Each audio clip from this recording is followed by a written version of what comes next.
What's happening? What's happening? What's happening, blues people?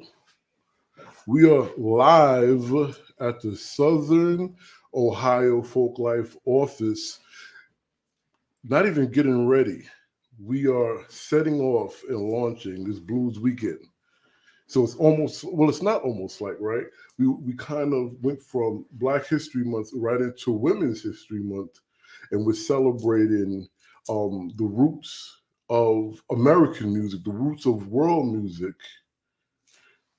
through the African American folklore. And with that, of course, the blues. And sitting with me, two lovely ladies, Lady D to my left, and Lady Cassie to my right. And so we're in Southern Ohio Folklife office, and we're going to get to it. So first, I just want to say that at 2:30, yes, 2:30, we're having the Blues Narrative Workshop, and then at 4:30, right? At 3:30 is your Blues Narrative Workshop today. I'm on CST time, folks. I'm sorry. That's right. Yeah. 3:30 Eastern Time is going to be the Blues Narrative Workshop at the 14th Street Community Center. Right. And Miss Lady D is going to be doing her performance of The Lady and the Empress at the Southern Ohio Museum at 6 p.m. tonight. Right.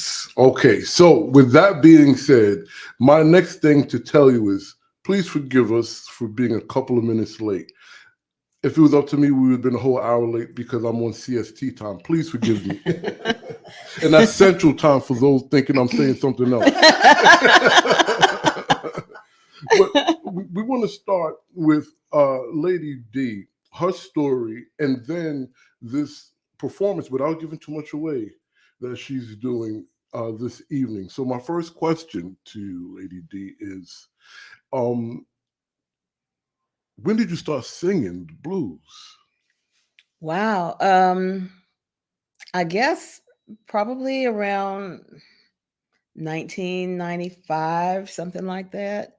And at the time, I wasn't really thinking of it as blues because a lot of the tunes that I was doing, well, it's sort of a roundabout story, but I found Bessie Smith before I knew who Bessie Smith was and knew that that was her music because I was doing a lot of acting at the time. And I did a show called Blues in the Night. And I love that music. And a couple of the tunes in that show were Bessie Smith tunes. But I didn't, I was too young and stupid at the time to realize what was really happening in this show. I was just thinking of, I'm getting to act, so that was just a lot of fun. So fast forward later on to about 2002 was when I left the theater that I was at. It was a professional theater called Theater West Virginia. We did outdoor dramas. And the choreographer there, she suggested that I write my own one-woman show. And I thought, okay, well, that'd be kind of cool.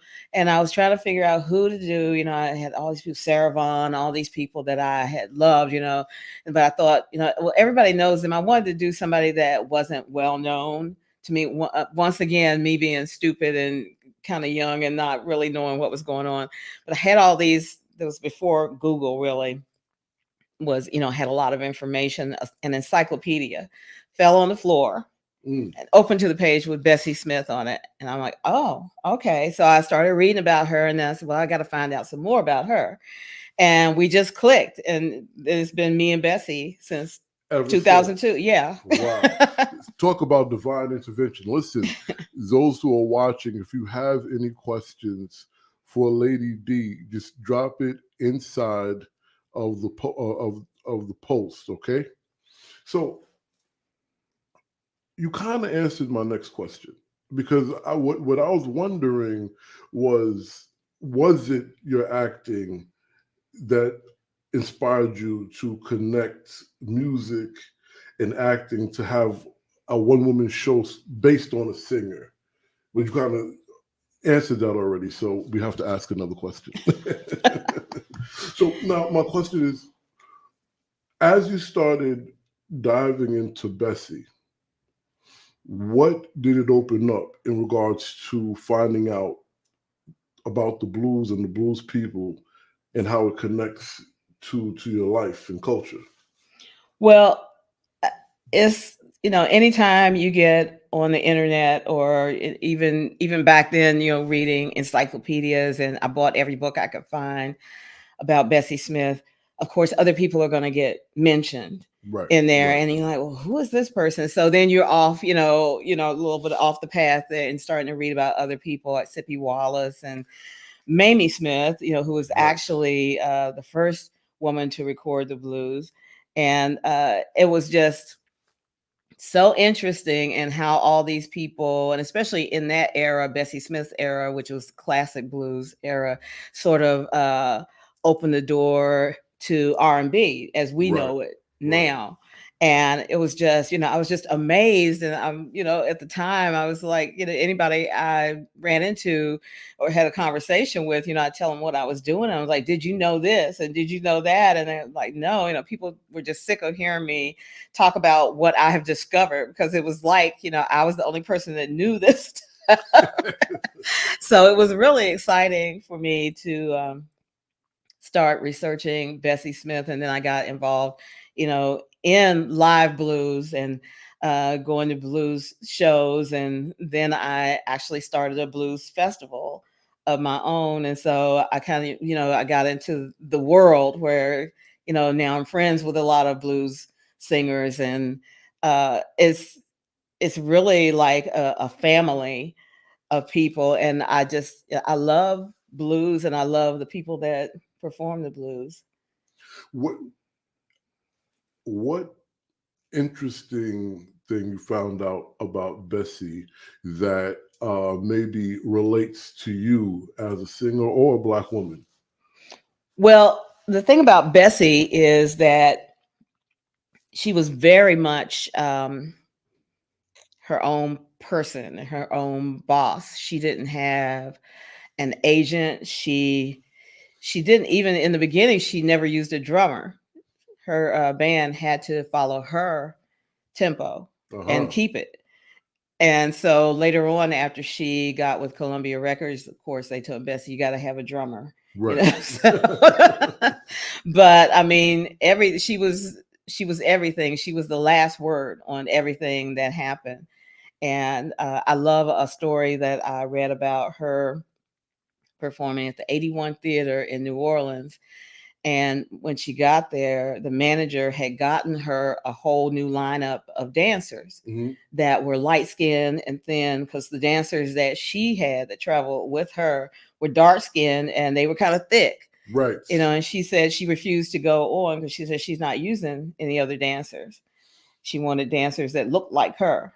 So, I mean, I thought, okay, and she was a very astute businesswoman, and she refused, to bow down to anybody. I didn't find a lot of occurrences of where racism kept her down. She there's even a story about her which is a true story. I found out that she had a show in Tennessee near Chattanooga, and was in the tent, and the Ku Klux Klan came around and said that the people couldn't come in to the show. And she went out and confronted the main person, the Klan's person, and told him, that if they're going to do something, then, they'll have to come through her first. And she had a stick that she found on the ground, and they turned around and left, and the people were cheering, and they came on in, and the show went on. And I thought that was so cool too. She was definitely a tier one badass. Yeah. And I'm happy you brought that story up about how she experienced colorism, and she experienced the brown paper bag, not only era, but she was rated by the brown paper bag from Black Swan Records. That's why they didn't sign her. I'm really happy you brought that up, because colorism was a major thing, and she stuck to her guns and did what we know as Black folk music from the backwood. So speaking of wait a minute, do we have a comment here? It says outstanding, bravo, from R.D. Leonard. Hey, what's happening, Rick? Okay.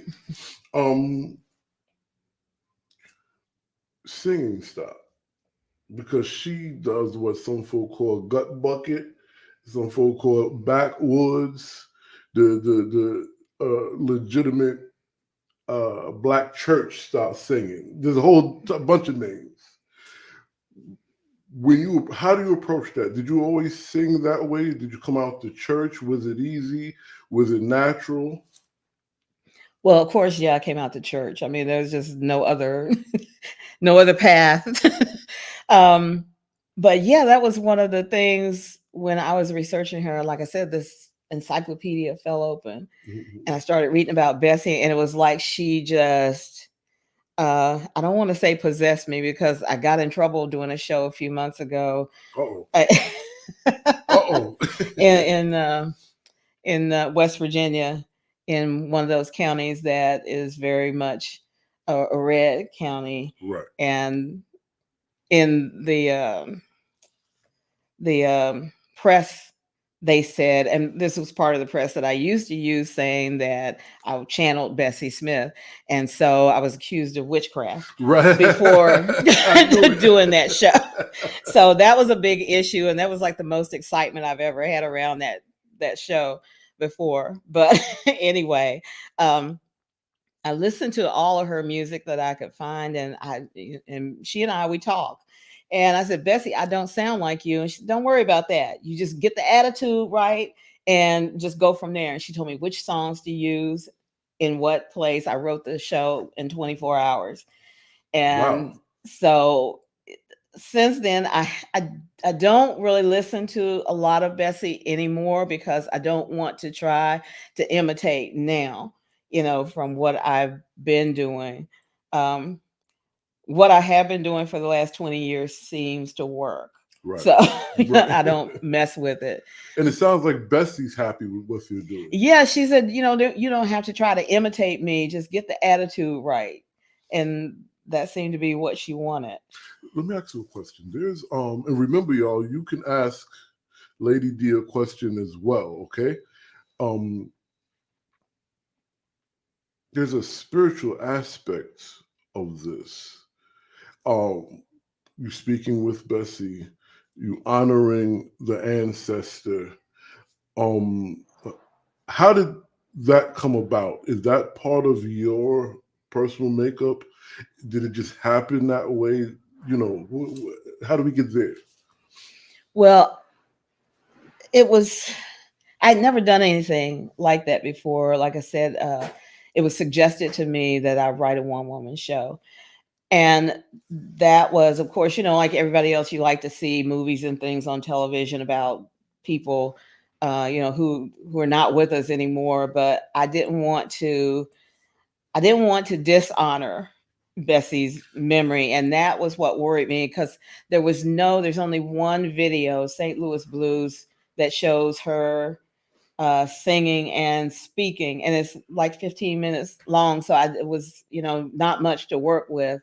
And so, yeah, I just had a lot of conversations with Bessie about, is this okay? And that's just me, because I don't want to do anything that would make her look bad. Right. Yes, so. Yes. So is it safe to say you sought out the okay from the ancestors? Right. Right. Yes. Yes. I dig that a lot. So can you tell us a little bit about the show without giving too much away?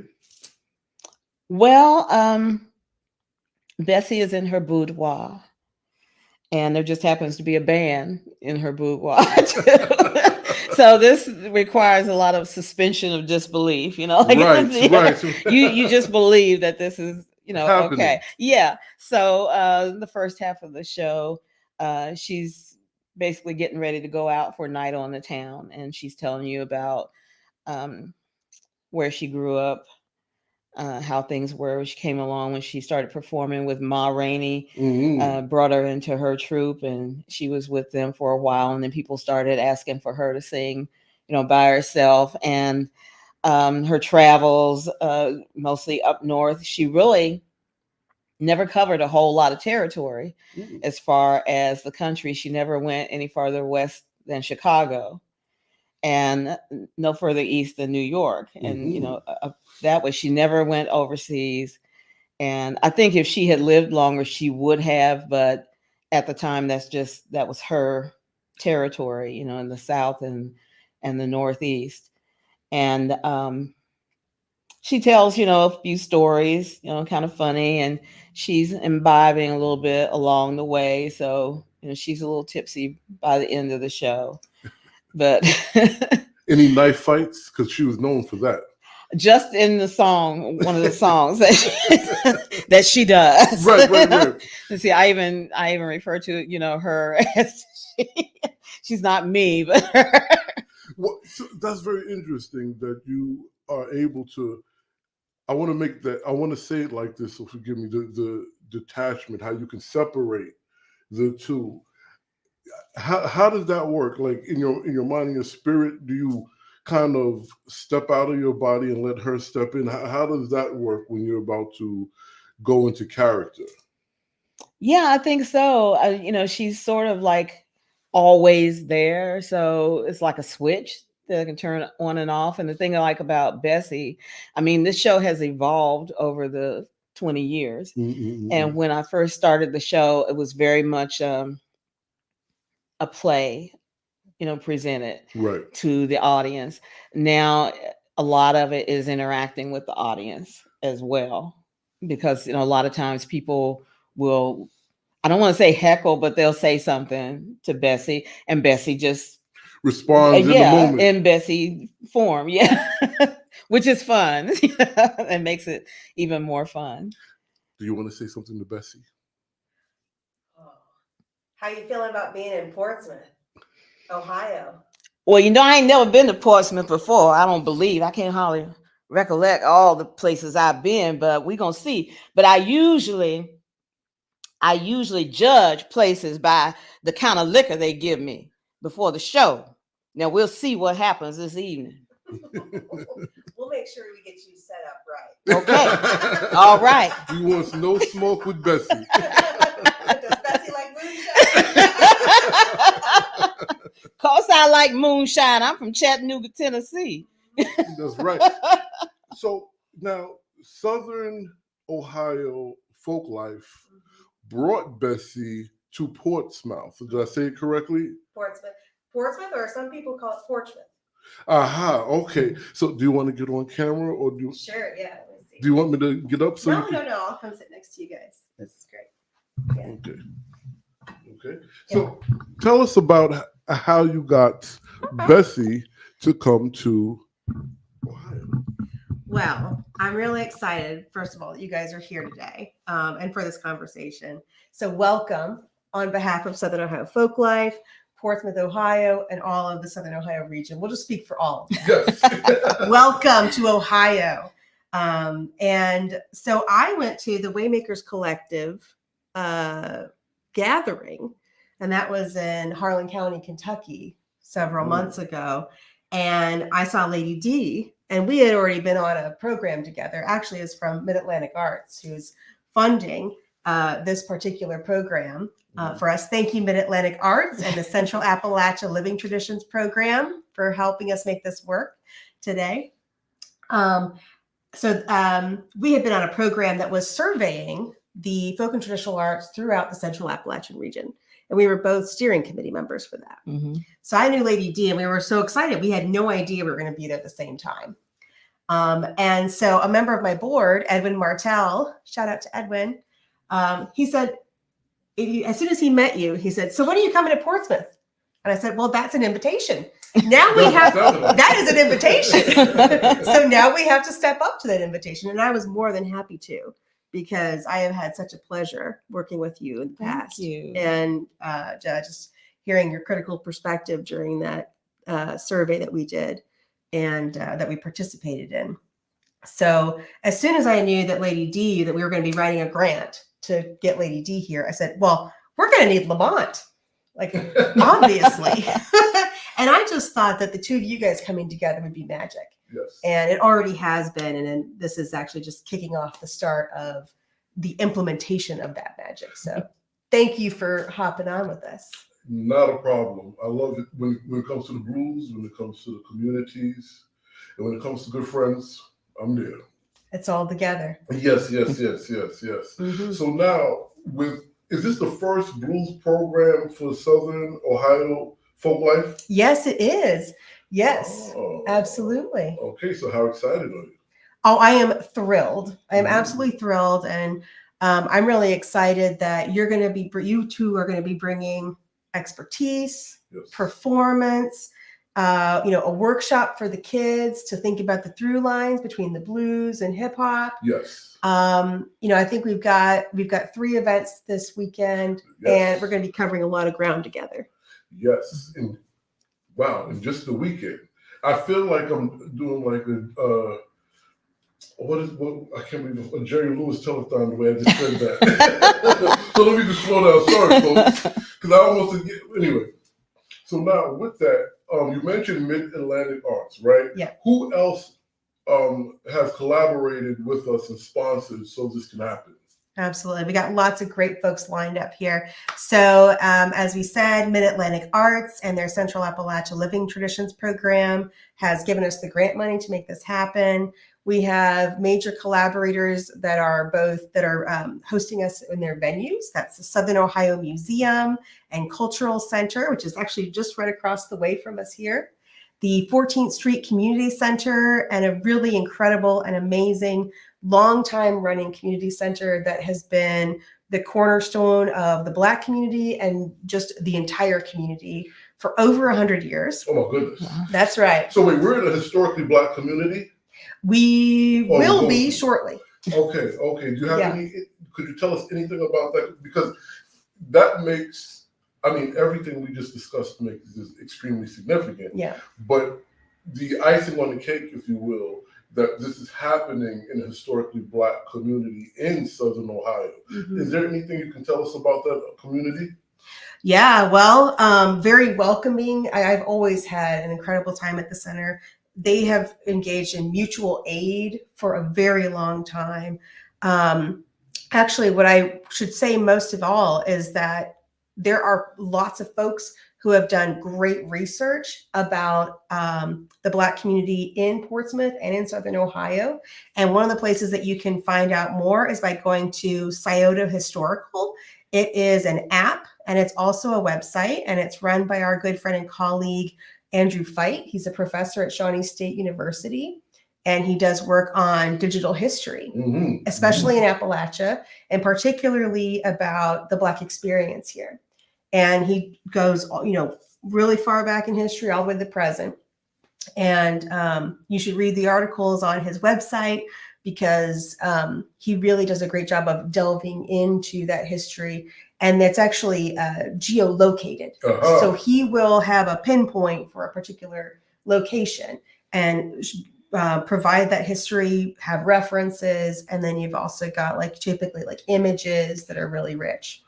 So make sure you all go to that. I wish I had the link to put it up for you. Maybe we can get that later. How do you feel about that, Bessie? And then we'll ask Lady D. Well, all I know is I got a show to do tonight, and that's what my mind is on. Oh, right now. Mm-hmm. How does Bessie, how do you feel about, because in your day, you jumped into the modern day. In your day, there was a green book. There was ways you had to travel to go to these locations. How do you feel about, in this day and age, going to a historically Black community and performing for them? Well, you know what? This is going to be exciting, because I tell you something. You see, when I started to hit pretty big and went to New York and Harlem, especially, that's where I lived at. It was a lot of colored folk up there that just come from down south. Mm-hmm. They didn't want to hear the blues no more. It was mostly white folk up there that was listening to the blues, but the colored folk didn't want to hear it no more, because they wanted to let all that go. They said it was bad feelings and all that. But see, I'm gonna see what these folk are like here this evening. I think so. I have to ask this to Lady D, because Bessie brings up how are we doing on time, Cassie? We're doing good. It's 12:38. Okay, cool. Bessie brings up something very important. The fact that the blues, black folk kind of, a group of them, not all of them, separated from it because of the bad taste, if you will, it left of Jim Crow and minstrelsy and vaudeville and lynching and all the things that come with the memories of that era of the South. And we're kind of making a strong concerted effort right now to reconnect, to reclaim the birthright and the narrative. How do you feel about that? Are you seeing more Black folk involved? Are you still seeing people like, what are you seeing right now? Well, it's the same now. As most of my audiences are like 98% white. It's really interesting that wherever I go, it's like Black people don't want to see something like this. They don't want to hear that type of blues. They don't want to hear about that history. And it's really interesting to me that they feel that way. Yeah. And the thing is, I guess when I was a teenager, I thought nothing of blues. I mean, there was R&B, but I didn't think about the blues part of it. Right. But I liked all music. So just whatever sounded good to me was fine. But I didn't know like the history that went along with a lot of that music until I was way into adulthood. There's, ironically, we're in Women's History Month. You speak of classic blues, which is the women's movement of blues. And what makes that so significant, it was the classic blues movement that not only puts Black music on the map, but American music on the map as a commercial commodity, right? And I hope I can remember this woman's name by the time we give the workshop. But she predates, obviously, Lil' Kim, Nicki Minaj, Cardi B, Megan Thee Stallion, what's the other one's name? Sexy Red, I think. All these young ladies right now, there's a woman who predates them, and in the teens and 20s was doing songs like that and dressing like that. So I bring this up to ask you, and this is more of an opinion rather than, because I've noticed what you noticed too. So in not wanting to be reminded of those days, what do you think about the fact that even though some people are trying to be separated from that, they don't realize they're still engaged in the same cultural expression when they listen to today's Black music? Right. Yeah, it's it's really interesting because it's like now the big argument is Beyonce and country. Right. And so to me, it's like we influenced all the music. As soon as we got here, we influenced all the Scottish people and the Irish people and the Germans and all that, took a little bit of what we had and called it something else. But it's like we are the music makers and we are the soul of the music. And so because I'm old now, I guess I understand, how young people, I don't want to hear that, or I don't want to, but when I've done workshops and I talk about Bessie, and I used to tell kids, I said Bessie Smith was sort of the Lil' Kim of the 20s, Right, exactly. And they understood that. Okay. And so then they were more willing to like, I guess, be open to the music, the sound of the music and the words and the double entendre of a lot of the songs and things. But these were younger kids. These were like some elementary and middle school kids. Once they get to high school, they are in their own world then. So they're not as open. But yeah, it's, I would like to see,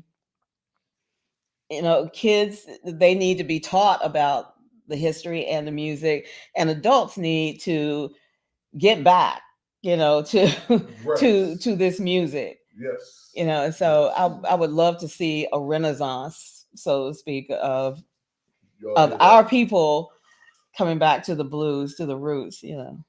Well, that's what we're. Oh, you're about to ask some questions. Oh, sorry. Where you going? She's trying to leave. My leg's falling. Oh, sorry. There we go. I'm just gonna switch it up. There we go. I'm sorry. So, but yeah, there is a renaissance happening right now, and I'm very excited about that. With us, John Tavius, Willis Marquise Knox, Kingfish, Veronica Jackson, Piedmont Blues Acoustic Duo, which is Valerie Turner and Ben Turner, and so many more people. I wish I could name everybody, but I can't. But tonight is Lady D, and that's what we're here for. Sister Cassie, what questions would you like to ask Lady D? Well, Lady D, one of the things that I was really excited about is learning that, where Bessie Smith was born, looking at Tennessee, and you were talking about where she toured.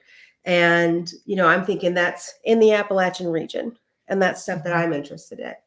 And you're from West Virginia. Right. And I wanted to know, what is the blues scene like in West Virginia and Appalachia? Good question. There is no blues scene in West Virginia. You are the blues scene. I am the blues scene, pretty much. There's a blues society, a Huntington Blues Society, and they're still pretty young. But as far as somebody who looks like me singing the blues, I'm pretty much it for West Virginia. Unless there's somebody, I would love to see somebody else come along. There's several bands in West Virginia that call themselves a blues band because they know a Muddy Waters tune or whatever, so they can get on, different festivals and things. But actually doing the blues, that's me, I guess. Yeah. Amazing. And have you been to other states in Appalachia besides West Virginia and now Ohio? Well, yeah, performed down in South Carolina quite a bit. I had been over in DC quite a bit. I haven't been over there for the last couple of years, but I just went to Tennessee, took the Bessie show to Tennessee last week for the first time. I've been trying to get into Chattanooga for years and can never get anybody to talk to me. And I would think that because that's Bessie Smith's home, they would want, a show like this. But hey, so if there's anybody out there from Chattanooga, Brother Isaac, help us out. Have you been to the Riverside Hotel in Mississippi, Clarksville? No, I haven't been down there. Even though I lived in Mississippi for a while, that was way before I met Bessie. So now I need to go to Clarksdale and those places. Ron, Ms. Z, Robin, let's come on, help us out here. So my other question is, you were talking about Bessie touring and being on the road, and you're touring and on the road. And I'm curious, what kinds of similarities or differences do you think you guys are having in your touring experiences? Good question. I think, one thing about, I don't want to give too much away about what's in the show, but I mean, Bessie, she had a railroad car that she used because, traveling back and forth, north to south, quite a bit. She went down south quite often and performed for those same low wages she started with. Even during the Depression, she performed all through the Depression era when a lot of blues singers stopped because there was no, money. But her thing was basically quantity, over quality. She would go back down and perform for, the 25 cents and, that kind of thing. Of course, now everybody being in cars and you can get, somewhere that's 200 miles away in 2 hours. It's a lot different from Bessie's situation. And something Lamont and I were talking about earlier, just on the short ride over here. I can't remember what it was that we passed, and he was saying, I wonder if Black people are welcomed in there. And I thought, that's something that we always have to think about, even now, traveling, even though it's not the Green Book era anymore, but especially from these last 4 or 5 years or so, things have changed so much that we have to be careful about where we stop, to get gas or go to the restroom or something like that, or eat. You look around and you see it. If you see a few Black people, then you feel, okay, it must be okay here. But that's something that Black people always have in the back of their minds that white people don't think about. But and this morning when I was getting ready, I thought about that too with my parents, because I'm trying to write something about my father, who was born in Selma, Alabama in 1911. And he came to West Virginia during the mine wars, and he started work in the mines when he was 11 years old. Wow. And and he always hated the thought of going back down south. And so when I got married and said I was going to Mississippi, he almost had a heart attack. No, you can't go to Mississippi. That's worse than Alabama. And, when I went down there, I'm like, I loved it down there along the coast. But then I got to thinking this morning about when I was very young, we never really went anyplace, took trips, and even we didn't go anywhere that was like more than an hour away. But it wasn't until the 70s that my father wanted to travel. We went to Disney World and those places. And then I got to thinking this morning, I wonder if they really didn't want to go places because it was hard to know, what the trip was going to be like. Where to stop. And and that I just, well, see, I'm so happy you brought that up, because one of the major functions, at least for me, outside of performance and interviewing, is to put our blues narrative in the proper perspective, in the proper context. Remove this nostalgia as if, these were better times than they were, right? And it's like for your father saying he did not want to go back to Mississippi, where our audience members who are not Black, but we love them because they love us, they don't understand the fact that the people who come from these places and made these musics may not have wanted to go back because their life might have been in jeopardy. So the nostalgic part of the blues really, we have to do something about it. Not nostalgic as in having a great performance like what you're doing. Not nostalgic as having a, sometimes I get in my little Sun House mode. I mean nostalgic as if the Jim Crow South and these juke joints were like Disneyland. Because they were not. People were getting hurt badly. Not to bring down the vibe, but just to give you a bit of reality to what the blues is. And if I may, that reflects hip hop, right? So there's a nostalgia in hip hop where everything was fun and dance. And I've been to some of these places, and it was equivalent to these juke joints. So we want to, on one hand, understand the connection, but on the other hand, not play it up as if it was, Sesame Street. It was more like the Electric Company. You know what I mean? Could you see what that says? Yeah. So I didn't want to stop your flow. No, it's okay. You were moving. I like it. So Miss Maureen asked a question, and I'm really excited because Miss Maureen, speaking of what you're talking about right now, of making sure that we have that critical perspective on the past and keep that very present. Miss Maureen actually curated the exhibit that's at the Southern Ohio Museum right now. It's in there until March 27th. And it is artifacts from the Jim Crow era and from there's actual slave handcuffs. And so there's an incredible exhibit that she curated there. She is an incredible archivist, community archivist, public speaker. She does all of the MLK events and has an incredible quilt collection. So Miss Maureen, I hope you're there tonight. Yes. So she says, Bessie, Are you going to sing Ain't Nobody's Business? I sure am. Yeah. Come on down, Miss Marine. Come on out and hear it. And make sure you come and hang out with us. I just want to give a little plug that if you want to come and hang out with Lamont and Lady D and Bessie, we will be at Port City Pub in the front room at 4 p.m. So come and hang out with us after the performances tomorrow. That's Saturday. So Saturday, Port City Pub, 4 p.m. Come hang out with us. Oh, Miss Maureen says she'll be there. Yay. All Well, right. I'm looking forward to meeting you. That's right. That's one of the things I was really excited about with you guys being here is there's an incredible community here, and the Black community here brings that critical perspective, mutual aid, welcoming everybody to the center. Right. It's all here.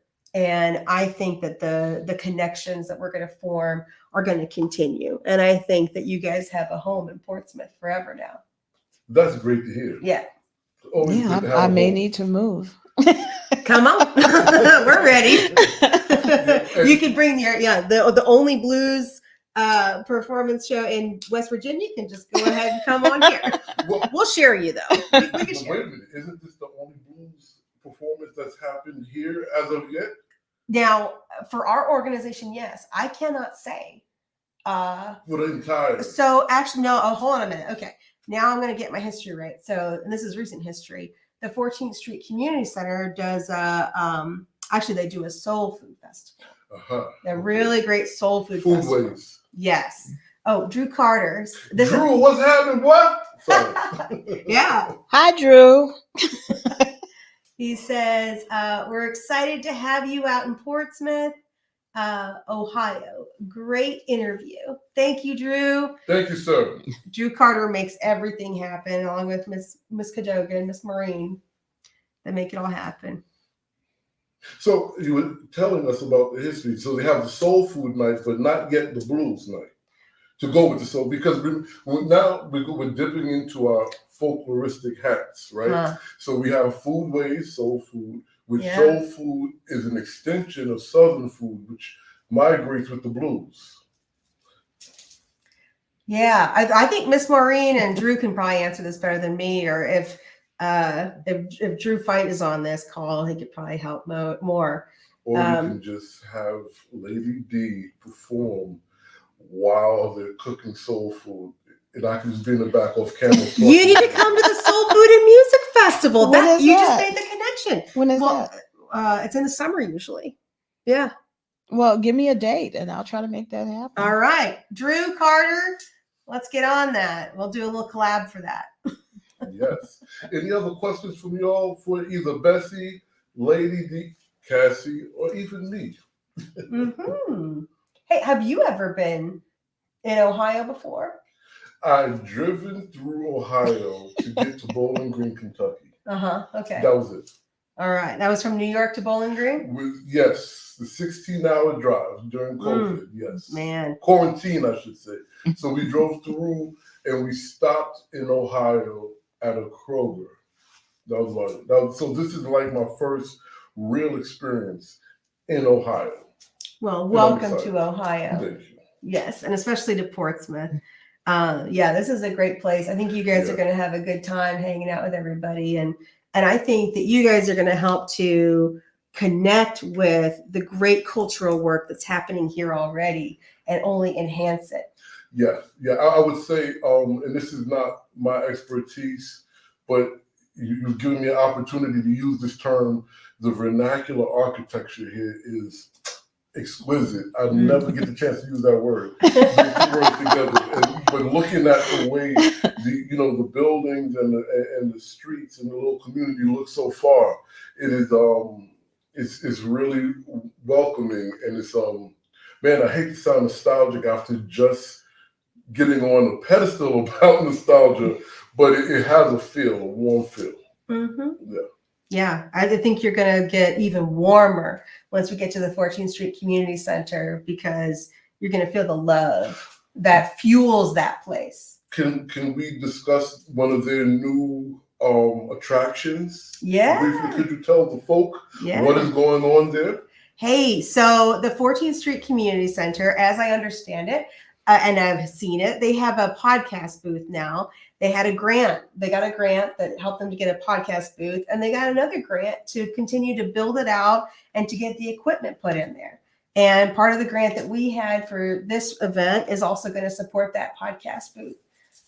Because we want to hear what the youth are saying. We want to hear the music that they're making and what they're saying about their lives and experiences. So congratulations to the 14th Street Community Center on all of your great work and for putting together the podcast room. So Lamont is really excited to get out and see it. I am. Part of the Blues Narrative Workshop is encouraging folks of the community and of their own families to document their stories, whether it's through ethnographic interviews or oral history or however you know how to do it right now, and that space will be a great place to begin documenting the wonderful stories of this community. That's how I feel about it. Am I wrong? Am I right? I don't know. You're always right. Oh, I like that. So, Lady D, would you like to give us a piece of anything that's going to happen tonight, even if you turn to Bessie for maybe a half a stanza? Let's see. What am I? Smidget of a song, maybe. Up in Harlem every Saturday night, when the highbrows get together, it's just too tight. They congregate in an all-night strut. And what they do is they tut, tut, tut. And the old Hannah Brown from crosstown gets full of corn and starts breaking it down. Just at the break of day, you can hear old Hannah say, "Give me a pig foot and a bottle of beer. Send me gate, I don't care. I feels just like I want a clown. Give the piano player a drink because he's bringing me down." I'll leave it right there. Woo! Make sure y'all come out. Do you have any other last things to add? I defer to Bessie. So come on out this evening. Let them know where it's at again, please. All right. So 6 p.m. tonight at Southern Ohio Museum. You can come see Lady D, Lady and the Empress. Also, if you guys are around after school today, Lamont's going to be at the 14th Street Community Center at 3:30 p.m. And he's going to be doing a blues narrative workshop. And you'll be able to learn and talk about the connection between the blues and hip hop and write your own stanzas. And then tomorrow, Saturday, we've got Lady D performing again, and she's going to be performing Bessie's Blues. And that's at 2:00 p.m. at the Southern Ohio Museum. And that is a performance that's specifically for the young folks. And that's for kids ages 5 to 12, primarily. Yeah. But it's for everybody. Or just anybody. Yeah, it's for everybody. For the family. Yep, for the family. Bring your kids out. Come on out. 2:00, Southern Ohio Museum on Saturday. And then if you're around, follow us on over to Port City Pub. We'll be in the front room on Saturday at 4:00 to hang out with our buds. Groovy. Now remember, if you have not already, subscribe to the Jack Dappa Blues YouTube channel and go to the Jack Dappa Blues radio.tv website. Subscribe to the mailing. The Southern Ohio Folklife Instagram and Facebook. There's Lady D. What are your handles for your social medias? I got so many of them. There's the Lady and the Empress page on Facebook, and there's the Lady D page. There's also, the Simply Jazz and Blues page is another one that I have because that's the festival that I used to do. And Lady D's Not Just Music, that's another page that I have. That's where all my artwork is. I think that's all that's pertinent right now. Okay. Now you know where to find it and find the rest of us, and you know where we'll be at. Hopefully we sparked, triggered in a good way, a desire to want to dive in and learn a little bit more, because it's not about kumbaya, but it's about understanding. And if we can have understanding, that's a start. So we learn each other's culture to have an understanding, right? All right, good folk. We got works to do. So we're gonna see y'all later. All right, and everything is free and open to the public that we mentioned. Key, yeah, that's key. Free and open to the public. All right, take care. Thanks, Lamont. Thank you. Thanks, Lady D. Thank you. I'm That's glad great. you could read all that small print.